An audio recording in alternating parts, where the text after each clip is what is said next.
Today, I'm going to be telling you about everything you need to know for Minecraft's new Caves and Cliffs update.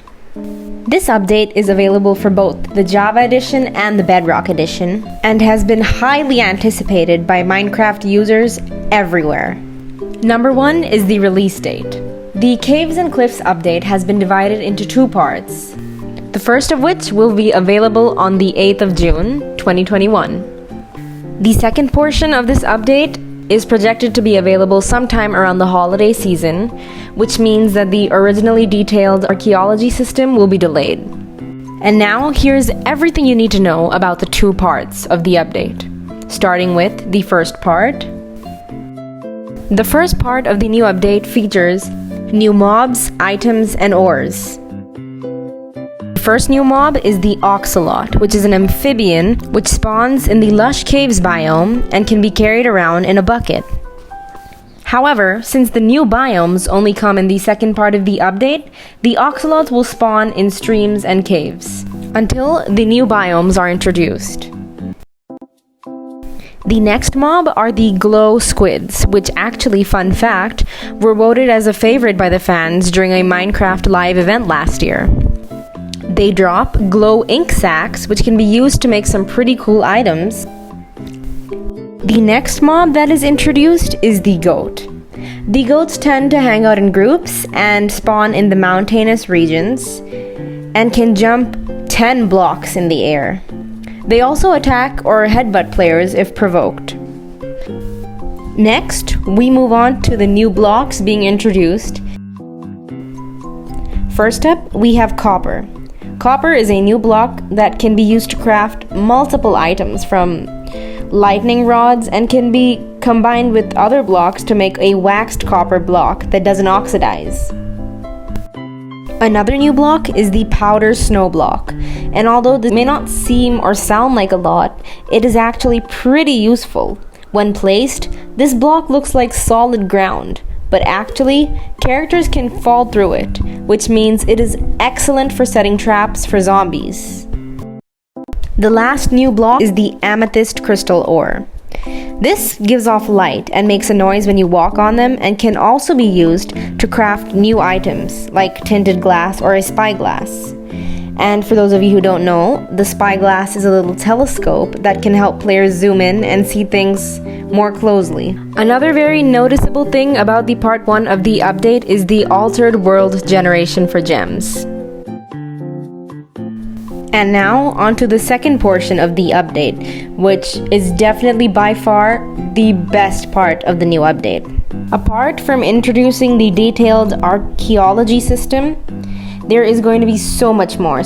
From the growth in the size of caves and mountains to increase in the depth of caves.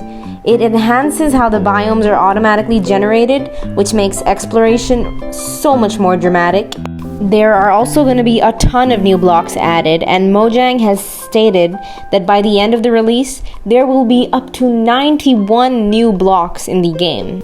But now, on to the new biomes of the update. First up, we have the noise caves. They are a new type of caves that can be generated underground and come in 2 varieties, cheese and spaghetti. The cheese caves are wider with stone pillars, while the spaghetti caves are longer and much more narrow and winding. Caves will now also contain aquifers, which are flooded cave systems with an abundance of ores.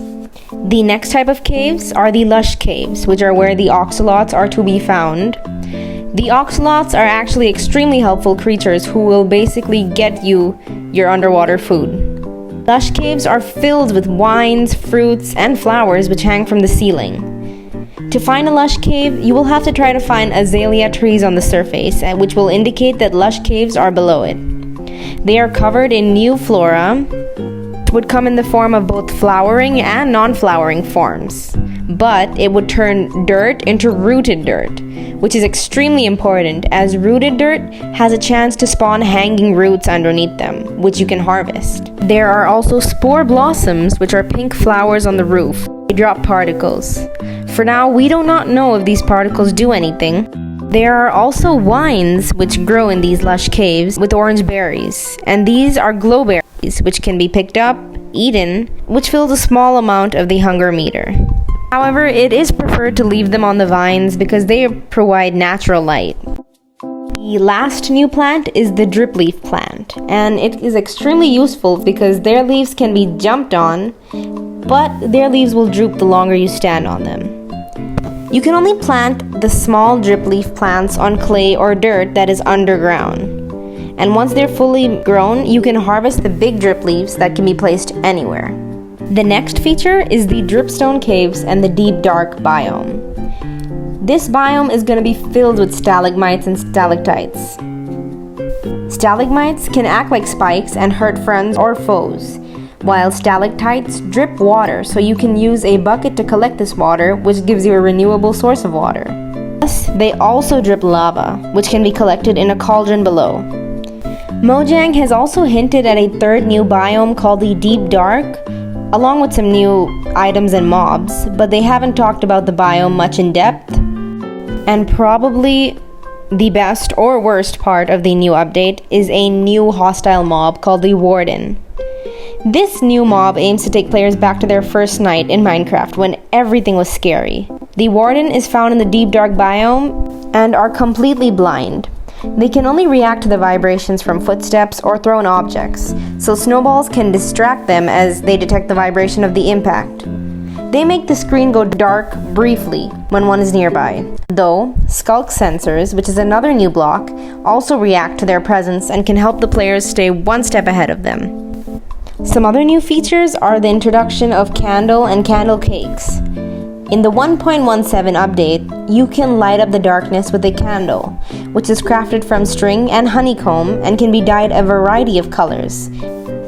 There are also a new variety of exciting features which are coming to this update. And number one being bundles. The bundles feature is designed to help with inventory management. You will be able to create bags where you can place as many items as you want inside. Their capacity is unknown to us right now, but it seems like it could be several full inventory slots.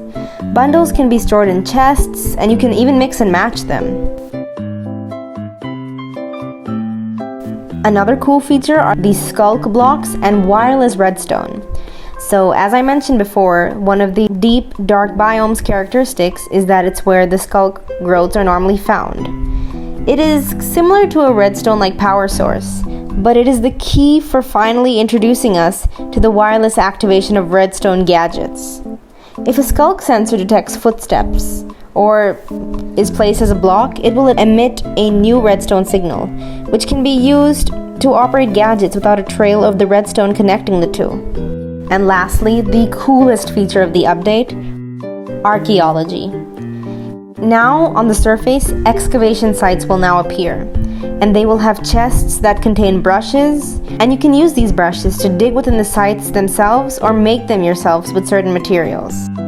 Hidden treasures are just waiting to be found. But there's a big catch, because if you are careless and don't fully uncover the artifact before removing it, you will risk destroying it forever. There are also some few changes between both versions, although it seems like the Java version is slightly ahead. So in the recent update snapshot, it says that the update makes important changes to iron, copper, and gold, because now these blocks generate raw materials when mined, which puts it in line with coal and diamond. And that's it. If you found this helpful or informational, please don't forget to drop a like and subscribe to my channel.